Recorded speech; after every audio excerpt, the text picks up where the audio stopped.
Hey, and welcome to another Tech Tuesday. This is Chad from Ascension Worship, coming to you from the City Worship Studio in Jacksonville, Florida.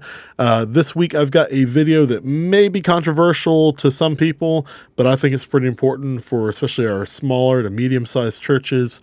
We are talking about why I have stopped using Aux Fed subwoofers. Hey, what do you say? Yes, it's that time again.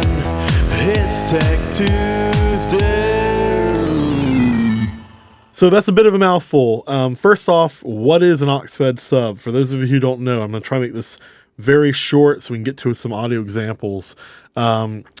Basically, when you have your sound, you've got your mains, which is like your high end, and your mids, and then you've got your subs. There's different approaches for how you're going to get sound to those subs. So in one approach that we're going to talk about is a matrix fed approach.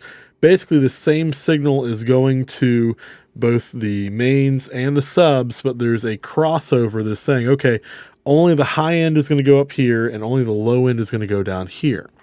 Now, with an aux fed sub, you have a little bit more control because you have an actual separate volume control for what is going to the subs that is somewhat independent from what you're sending out to the mains.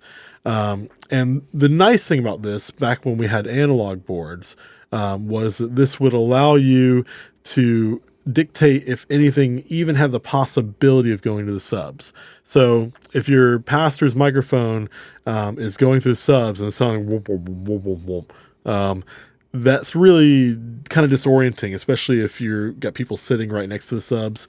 It doesn't sound very natural. So using an aux fed sub, you could just say, okay, well, I'm not going to turn up the pastor's microphone in the sub at all. And you would usually, focus on the things that need low end, like your kick drum, your bass guitar, your floor toms, your keys, maybe your video feeds, those kinds of things. So in analog days, it was pretty much a necessity to have that. To have that. Nowadays, I don't think so quite as much, and I'll explain why. So I've got 4 reasons why I've basically gotten rid of using aux fed subs, and I'll run through them real quick. So number 1, ease of use. So for me, most of the time when I go into a church, I set up their sound system, try to optimize it for what they're doing, and then I leave, and I'm leaving it in the hands of a volunteer who already is kind of overwhelmed with the amount of things that they need to do. So by not having an aux fed sub, it's just one less thing that they have to be on top of. It's one less thing they could mess up perhaps. So I just think it's a little bit easier for volunteers. Number 2, resources. So your digital board is limited on how many mix buses and how many matrices it has.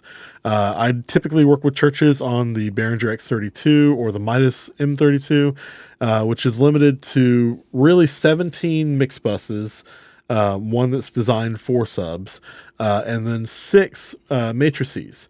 And it's very rare that I find a church that's using up all their matrices, but you'd be surprised at how often they are using up all their buses, maybe to try and get stereo ears out to everybody, or to have feeds going to the bathrooms or those kinds of things. So I find that I want to maximize the number of mixes I have, and then I can use my matrices for things that are going on in the room. 3, and this is a big one, high pass filter. So as I mentioned earlier, aux fed subs were a necessity for when we had analog boards.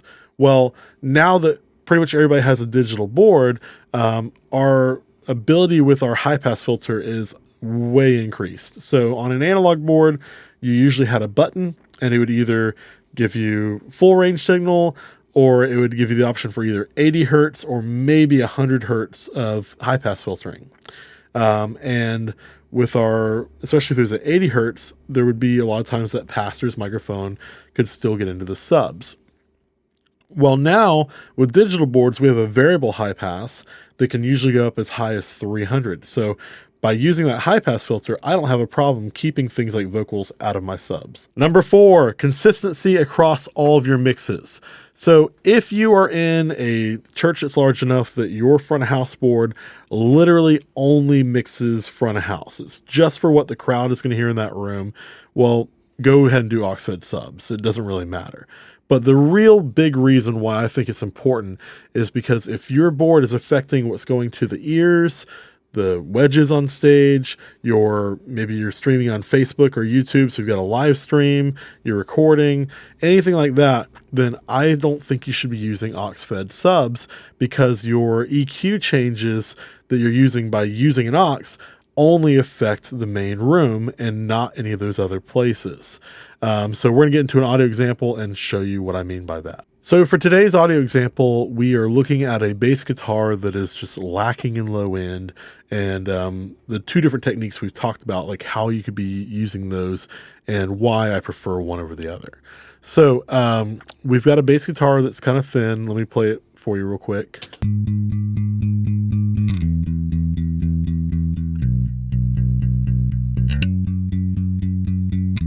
So not bad, just thin sounding. And then we're going to be listening to it through two different scenarios. Unfortunately, we can't be in the same room.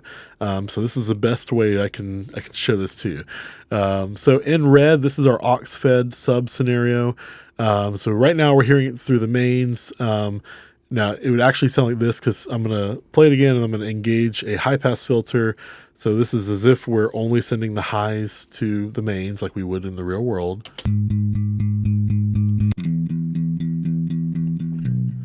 So that's our high end.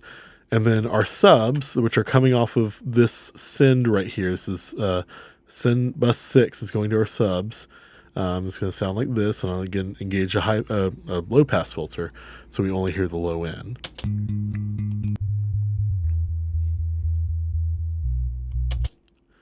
So there we are hearing just the very bottom end from what we're doing.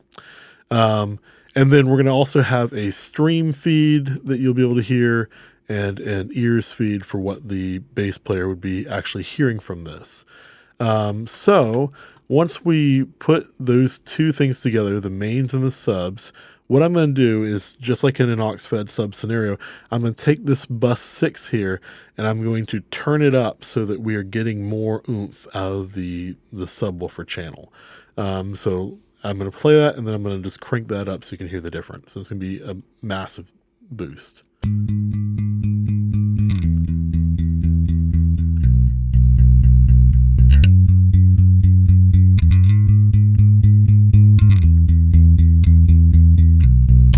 So let's imagine that that's how bassy we want it. Which again is extreme, I know, but it's for the purpose of this video. So what I'm going to do now is, what I really want you to hear in this video is the difference between what is happening in that room and the difference between in the sound that you're getting in the live stream that you have going on. So I'm going to play that again, and then you'll see whatever we have this S on, this solo button, is what we're hearing. So I'm going to switch very quickly over to the stream feed and listen to the amount of low end in there. So here's what we just had.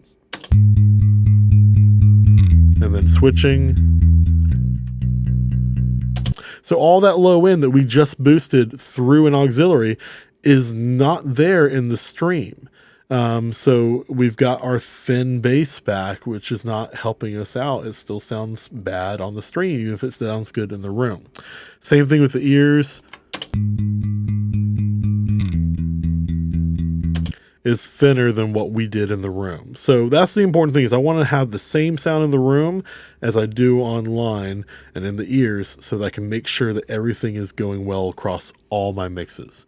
So with that in mind, now let's take a listen to the Matrix Fed scenario.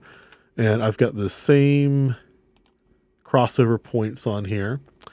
So here we are.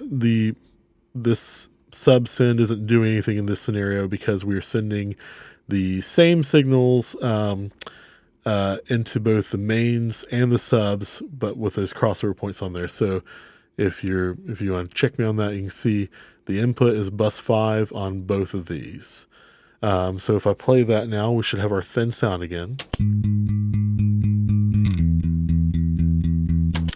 And now what I'm going to do is on the actual bass channel, I've got an EQ that is doing the same amount of boost as what we had earlier with our bus send.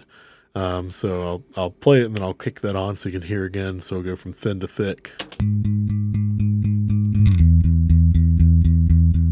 All right, so now we got our thick bass back and our house sound. And now, same deal, I'm going to go from our matrix fed scenario, and then I'll immediately switch over to soloing our stream.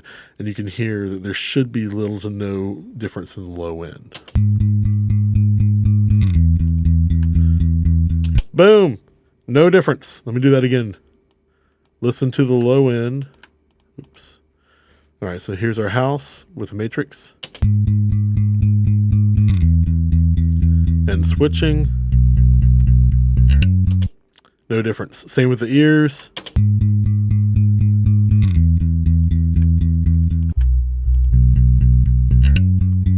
Same tone. So that's why I think it's important that you use a matrix versus a mix. Now, there are ways to do about the same thing with a Aux Fed Sub scenario, but most people don't use it that way. Most people are using that auxiliary as an extension of their EQ, and that helps the room, but it hurts everything else. So that's why I think you should go with a matrix fed sub. I hope this has been helpful for you. If you have any questions, or if your church is doing something that maybe we haven't even discussed on here, please feel free to leave comments in our YouTube below. Just make sure that they're friendly and helpful. If not, I'll delete them. I don't have a problem with that.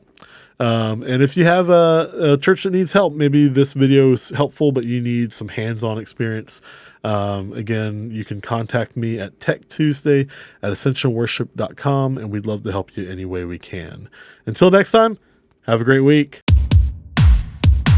Again, this is Chad from Ascension Worship. I hope this has been helpful for you and your team. Come back here every Tuesday for new information.